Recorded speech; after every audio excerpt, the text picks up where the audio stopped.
전도를 하다 보면 많이 듣는 말이 보여달라는 말이에요. 하나님 나한테 보여봐. 그럼 믿을게. 사실 사람은 하나님을 보면 죽는데 말이죠.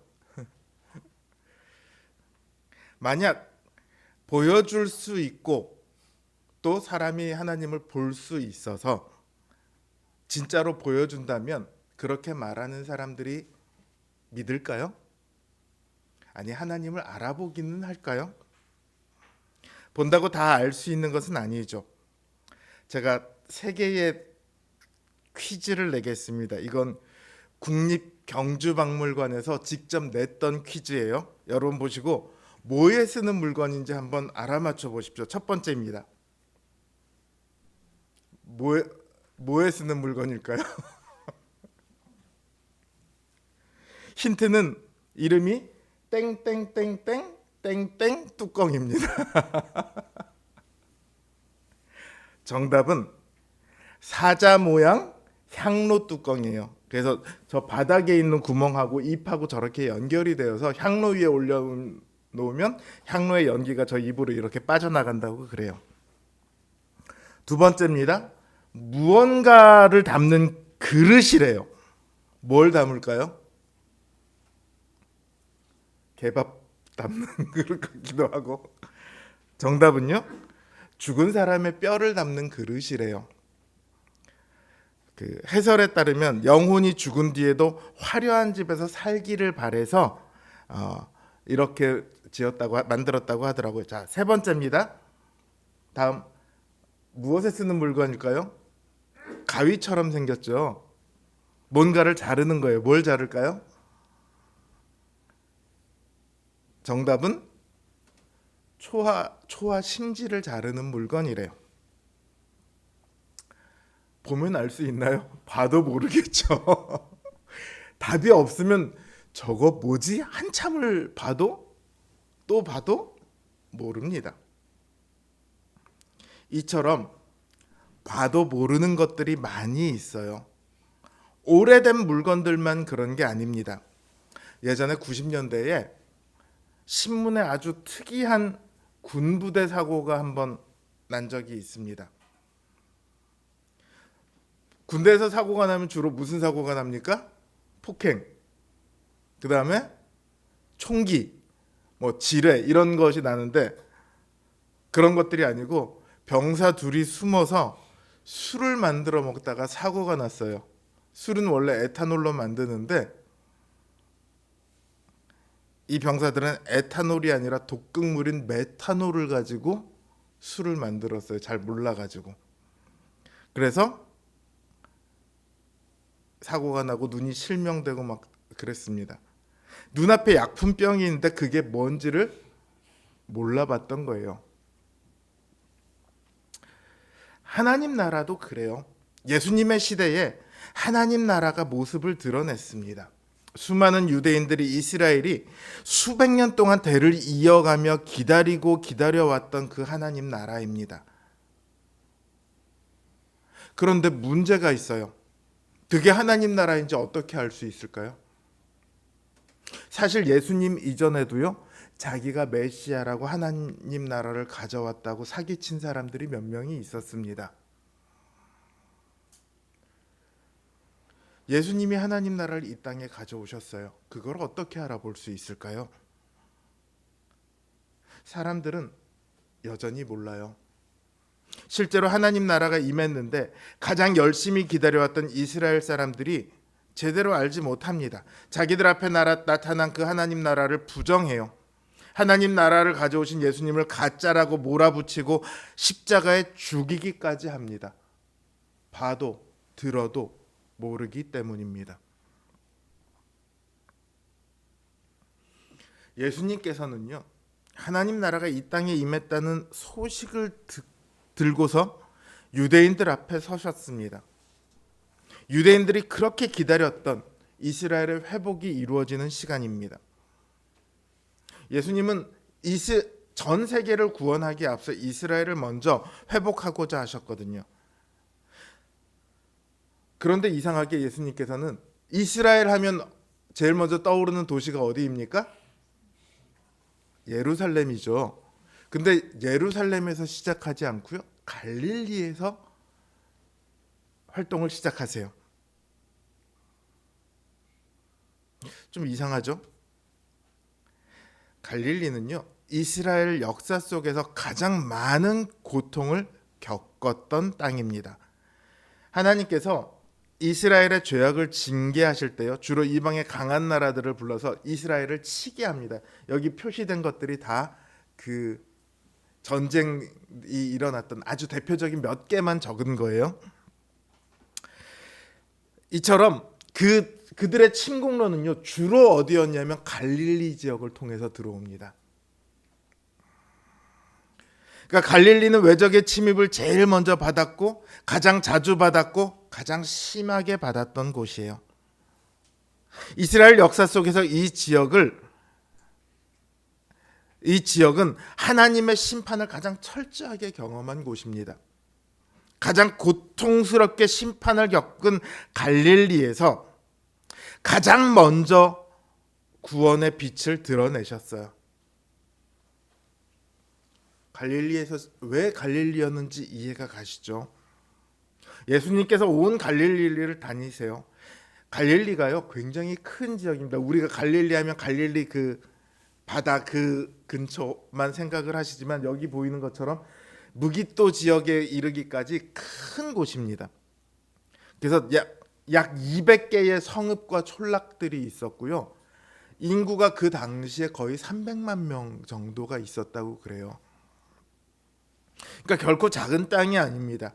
그곳을 두루 다니시며 예수님께서는 하나님 나라가 이 땅에 드디어 왔음을, 이스라엘의 회복이 시작되었음을 밝히셨어요. 이전에 구약의 시대에는요, 하나님께서 직접 하나님 나라를 보이지 않으셨습니다. 언약을 통해서, 율법을 통해서 간접적으로 하나님 나라를 보여주셨어요. 그러나 이제는 그렇지 않습니다. 예수님, 즉 성자 하나님께서 직접 이 땅에 오셔서 그 나라를 사람들에게 보이셨어요. 예수님께서는 그 나라를 크게 세 가지의 방식으로 보이셨습니다. 가장 먼저 예수님께서 드러내신 방식은 예배였습니다. 회당에서 예수님께서는 가르치셨어요. 회당은 유대인들이 모이는 곳입니다. 정확한 기록은 없지만 유대인 남자 10명 이상이 되는 곳이면 어디든지 회당이 세워졌대요. 그러니까 이스라엘 땅, 갈릴리 땅에는 회당이 없는 곳이 없어요. 심지어 저 그리스 지역에까지 회당이 다 서 있습니다. 이 회당은 성경을 가르치고 율법을 배우며 기도하는 장소였어요. 특별히 안식일이 되면 이곳에서 예배를 드립니다. 안식일에 회당에서 드리는 예배는 크게 6 부분으로 나눠서 진행돼요. 제일 먼저 이스라엘아 들으라로 시작되는 유대인들의 신앙 고백인 쉐마 이스라엘을 낭송하고요. 그 다음에 이어서 기도를 드립니다. 그리고 나면 성경 봉독과 해석과 설교 시간이 있는데, 이 부분이 예배의 중심이었어요. 먼저 모세오경을 읽고 해설합니다. 그러고 나면 예언서의 일부를 또다시 읽고 해설합니다. 그리고 그걸 바탕으로 권고의 말씀이 주어져요. 자, 설교가 지금 몇 번 있었죠? 이전에 2번 있었어요. 모세오경 1번, 예언서 1번. 그리고 나면 또다시 본문과 상관없이 하는 설교가 이루어집니다. 이때 초청을 받은 사람이 나와서 설교를 하고요. 초청을 받은 사람이 없으면 회중 중에 누군가가 나와서 설교를 해요. 예수님께서는 이 시간을 주로 사용하셨습니다. 마지막으로 축복으로 예배가 마무리되는데, 축복 대신에 기도로 끝맺음하기도 했다고 합니다. 자, 예수님께서 이 과정 4번째, 여기는 5번째로 되어 있는 그 과정을 사용하셔서 설교를 하셨는데, 예수님의 가르침에 대해서요, 성경은 그 가르침이 권세 있는 자와 같아서 다른 이들과 같지 아니하더라, 이렇게 기록하고 있습니다.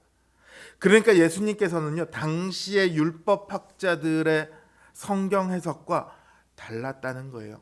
율법학자들의 성경 해석은 어떤 거냐면, 이 율법 한 구절이 있으면요, 이걸 가지고 곰곰이 고민을 하는 거예요. 그러면 고민을 하다 보면 여기서 파생되는 얘기가 막 생겨 나오잖아요. 그걸 얘기를 해요. 예를 들어 안식일을 지키라 그러면, 거룩히 지켜라, 안식일에는 일하지도 말고 일하지 말라고 했으니까 그러면 어디까지가 일인가를 규정을 해야 돼요. 안식일에 4km 이내로 가면 일이 아니에요. 4km 이상을 걸어가면 그때부터는 일이 돼요. 두 손을 사용해서 물건을 들면 일이에요. 한 손으로 물건을 들면 일이 아니에요. 이게 그들이 성경에 대해서 깊이 고민하고 숙고해서 내린 해석들이었어요. 이런 얘기들을 하고 있는데 예수님께서는 어떤 얘기를 하냐면, 성경의 원래의 의미, 율법의 원래의 의미, 예언의 원래의 의미, 그리고 오리라 했던 메시아에 대해서 예수님께서는 가르치시거든요. 차원이 다른 거예요. 야, 안식일이 있잖아 막 이러고 얘기하고 있는데, 하나님께서는 우리에게 안식일을 주신 이유는 우리에게 안식을 보이기 위해서입니다. 우리에게 안식이 있음을 알려주시기 위해서입니다. 이렇게 나오니까 완전히 차원이 다르죠. 이러한 예수님의 가르침을 통해서 그들은 하나님 나라를 깨우쳐 갑니다. 다음으로는 전도 가운데 예수님께서 천국 복음을 전파하셨어요. 전도라고 하면 조금 그렇긴 하지만 어쨌든 예수님의 가르침을 입은 사람들 중에 일부는요, 예수님의 부르심을 입지 않았음에도 예수님을 따라다니기 시작합니다. 무슨 얘기냐면, 야, 너 나 따라와, 이렇게 한 사람은 몇 명 되지 않아요, 예수님께서. 그런데 예수님 움직이실 때 보면 수없이 많은 사람들이 따라다닙니다. 그들은 부르심을 받지 않아도 계속 따라다니는 거예요. 예수님께서는 자신을 따라다니는 사람들, 또 자신이 부른 제자들, 그리고 도착한 곳에서 예수님의 말씀을 듣고자 나온 사람들에게 언제나 천국 복음을 전하십니다. 이 복음이라는 말은요, 헬라어로는 유앙겔리온이라고 하고, 그거는 히브리어 베쇼라라는 단어에서 나왔어요. 베쇼라는, 이 단어는요, 이스라엘 전 민족, 전 국민이 들어야 할 국가적인 소식을 의미합니다. 예를 들어 새로운 왕이 임명되었다든가, 전쟁에서 승리했다든가, 대제사장이 임명되었다든가, 혹은 대제사장이 죽었다든가 하는 국가 전체가 알아야 할 그런 소식들을 의미하는 거예요. 근데 이 단어가 이사야서에서는요, 이스라엘의 회복과 관련되어서 사용이 됩니다. 이사야서 52장 7절을 보면요, 제가 이거 안 해놨나요? 좋은 소식을 가져오며 평화를 공포하며, 복된 좋은 소식을 가져오며 구원을 공포하며, 시온을 향하여 이르기를 내 하나님이 통치하신다 하는 자의 산을 넘는 발이 어찌 그리 아름다운고, 이렇게 말하고 있습니다. 그러니까 복음이요, 뭐냐면 이사야서에서 말한 것처럼 멸망받은 이스라엘에게 평화와 구원이 선포되는 거예요. 나라가 망했습니다. 이 복음은 뭐냐면 그 나라가 다시 선다는 말이에요. 그게 복음이에요. 히브리인들이 받아들인 복음이에요. 그들이 왕이 없어요. 다윗 같은 왕이 없어요. 왕이 다시 선다는 말이에요. 하나님께서 이제 다시금 그들을 다스리신다는 선언이고요, 하나님의 약속이 이제 드디어 이루어진다는 선포입니다. 유대인들이 바라고 바랐던 그 선포죠. 예수님은 그 회복의 복음을 이제 전도를 통해서 사람들에게 전하셨어요. 마지막으로 예수님께서는요, 모든 병과 모든 약한 것을 고치셨습니다. 25절을 보면 모든 앓는 자, 곧 각색병과 고통에 걸린 자, 귀신 들린 자, 간질하는 자, 중풍병자를 데려왔다고 합니다. 이러한 예수님의 치유의 그러니까 예수님께서 이들을 고치셨어요. 이러한 예수님의 치유의 기적들이 의미하는 것은 무엇일까요? 하나님 나라에 이런 병이 있을 수 있을까요? 하나님 나라에 귀신 들린 자가 있을 수 있을까요?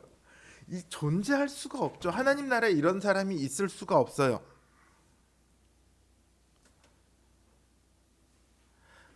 그러니까 이런 병을 고치는 것은 하나님 나라의 권능이 이 땅에 드러나는 것입니다. 맞는 말이죠.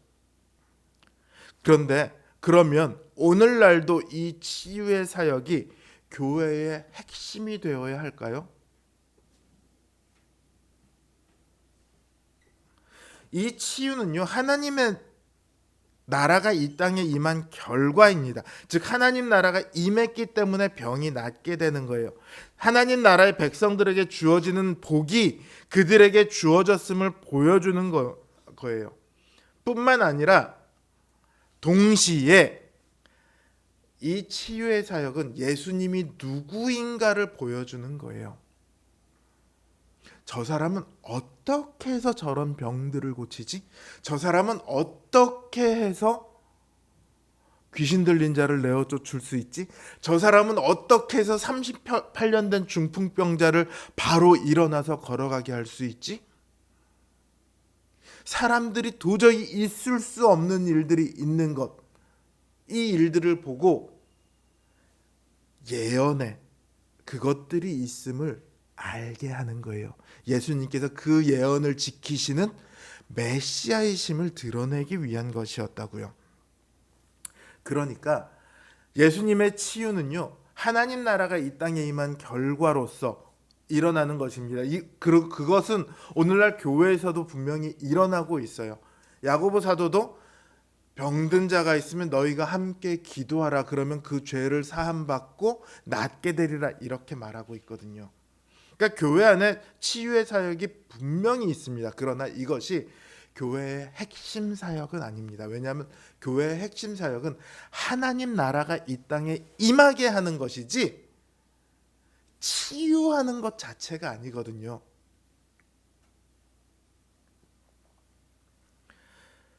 교회는요, 복음을 말하는 곳입니다. 하나님 나라를 말하는 곳입니다. 하나님 나라를 보여주는 곳이에요. 그 중에 일부 치유가 일어날 수 있습니다. 우리 교회 한동안 우리 교회를 후원하셨던 우리 권 목사님이랑 친하신 임선재 목사님도 암에 걸리셔서 목회를 그만둬야지 그러고 계셨는데 천마산 기도원 가서 기도하시더니 훌쩍 나오셔가지고 정년으로 은퇴를 하셨어요. 만 70세까지 목회를 하시고 은퇴를 하셨어요. 우리가 잘 아는 차범근 선수도 무릎 부상 때문에 축구 선수를 못 한다고 했는데 그때 하늘산 기도원에 계시던 이천성 목사님한테 안수 기도를 받고 바로 나와서 독일 가서 바로 선수 생활을 계속했어요.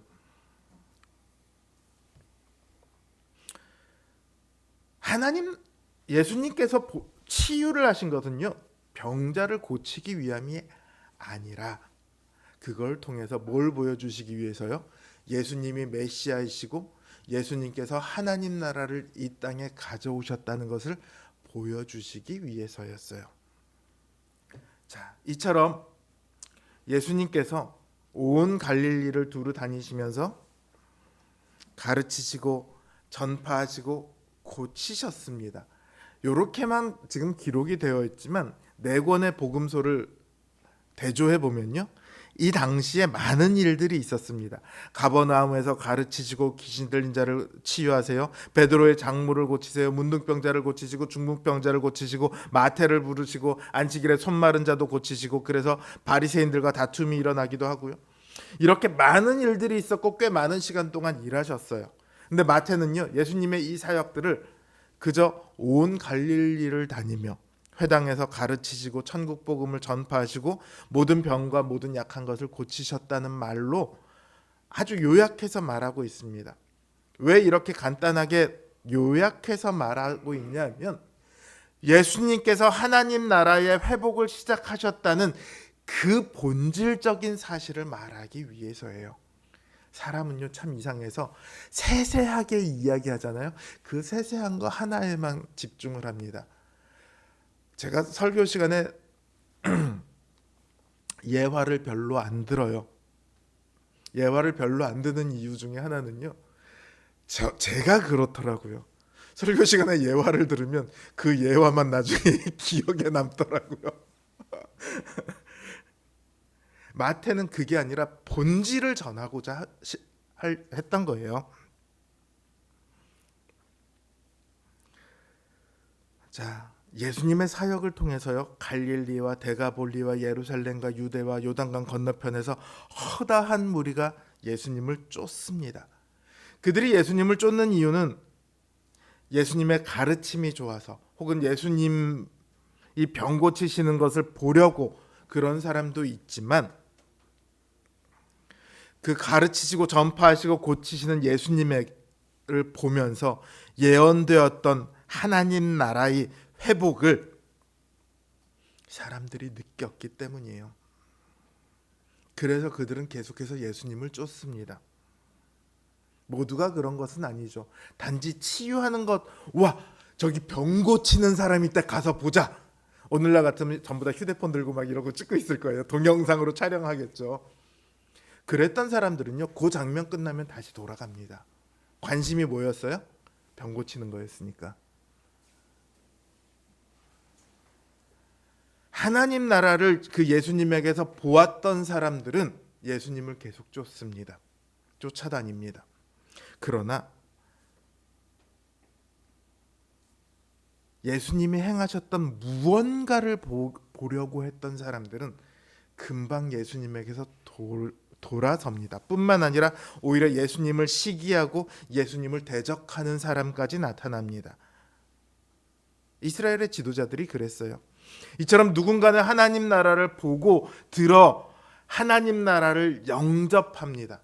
그러나 누군가는 하나님 나라를 보고서도 듣고서도 거부하는 사람들도 있습니다. 우리는 예수님께서 전하신 그 복음을 믿었기 때문에 지금 이 자리에 있습니다.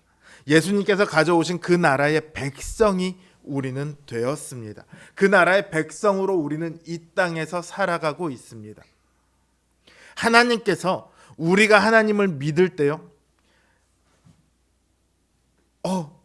너 이제 드디어 하나님 나라의 백성이 되었구나, 가자. 그러고 하나님 나라로 바로 데려가지 않으셨어요. 사도 바울은 이게 제일 좋은 거래요. 그렇잖아요. 여러분, 신앙을 가지고 이 땅에서 살아가는 것이 제가 지난주에도 말씀드렸던 것처럼 결코 쉽지 않거든요. 어려운 일이거든요. 뭐하러 그 어려운 일을 하게 하십니까? 그냥 하나님 나라로 데려가면 신자들에게는 가장 좋은 일이에요, 그게. 그런데 우리를 이 땅에 두신 것은요, 우리가 이 땅에서 해야 할 일이 있기 때문입니다. 그건 우리가 이 땅에 하나님 나라를 보여주는 거예요. 예수님께서 보여주셨던 그 하나님 나라를 세상에 보여주는 역할, 사명이라고 우리가 부르는 이 역할이 교회에 주어졌습니다. 우리 한 사람 한 사람에게 주어졌습니다. 여기에 대해 오늘날 많은 사람들이 가르치고 전파하고 고치는 사역이 교회의 핵심입니다. 그러니 교회도 가르치고 전파하고 고쳐야 합니다. 이렇게 주장을 합니다. 그런데요, 앞에도 제가 말했잖아요. 예수님께서 가르치시고 전파하시고 고치신 것은 그것이 예언에 기록된 메시아가 오면 이루어질 회복의 선언이었기 때문에 그렇게 하신 거예요. 예수님께서 하신 것은요, 예언의 말씀을 성취하시는 일이었으니까 그렇게 하셨다고요. 그러니까 오늘날 교회가 반드시 가르치고 전파하고 고치는 방식으로 해야 한다, 이렇게 말할 수 없습니다.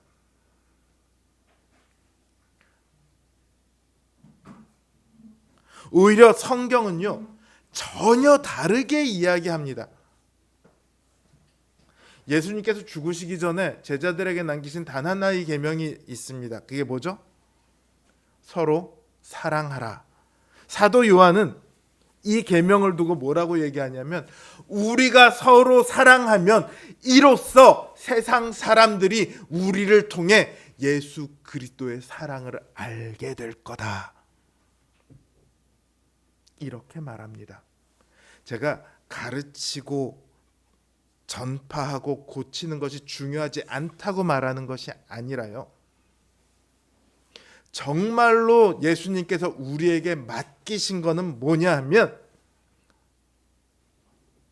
내가 너희를 사랑하였으니 너희도 서로 사랑하여 세상에 그 사랑을 보여주라는 거예요. 사랑이 없는 시대에, 사랑이 없어 메말라가고 죽어가는 세상에 그걸 보여주라는 거예요. 그게 제자들의 갈 길이고 교회가 갈 길이라는 거예요.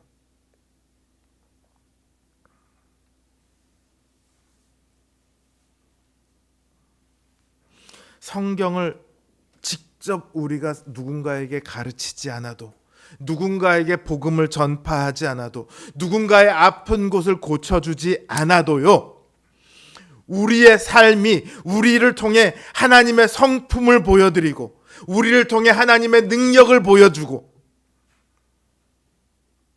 우리를 통해 하나님의 놀라운 영광을 드러내게 될 때, 사람들은 우리에게서 하나님을 보게 된다고요.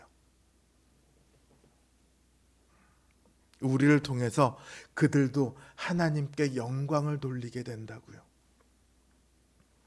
그래서 바울은 너희는 복음을 가졌으니 복음을 가진 사람답게 행하라. 베드로는 너희는 선한 행실을 행하여, 야고보는 말씀대로 행하라. 이 말씀들을 계속해서 반복하고 있는 거예요. 너희는 나와서 예배를 드리라. 그러면 그것이 너희의 신앙생활이다, 이렇게 얘기하고 있는 게 아니에요. 그거는 기본인 거예요.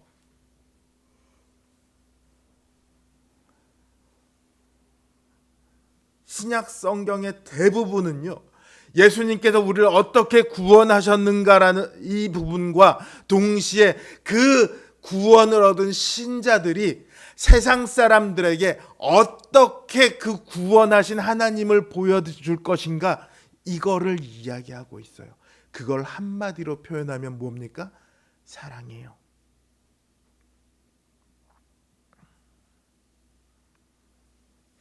우리는 이 세상에 하나님을 보여주어야 할 사명을 가졌습니다. 또 그렇게 할 수 있는 능력을 받았습니다. 우리 안에 성령님께서요, 그 일을 행하세요. 내가 지금 그 일을 못한다고요? 왜요? 그거를 구하지 않았으니까요. 예수님께서 말씀하셨어요.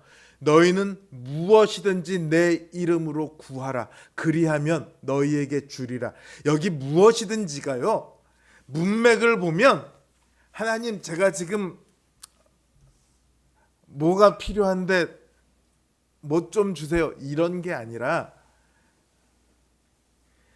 너희가 서로 사랑하라라는 그 문맥 안에 들어있어요.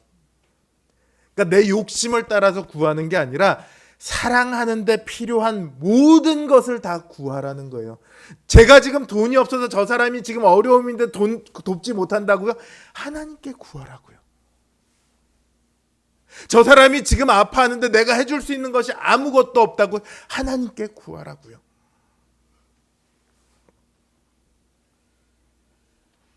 이제 우리의 삶이 하나님의 나라를 보여주는 삶이 되기를 원합니다. 우리를 통해 모두는 아니겠지만, 우리가 복음을 전해도 거부하는 사람들은 여전히 있습니다. 보여줘도 못 믿는 사람들이 있습니다.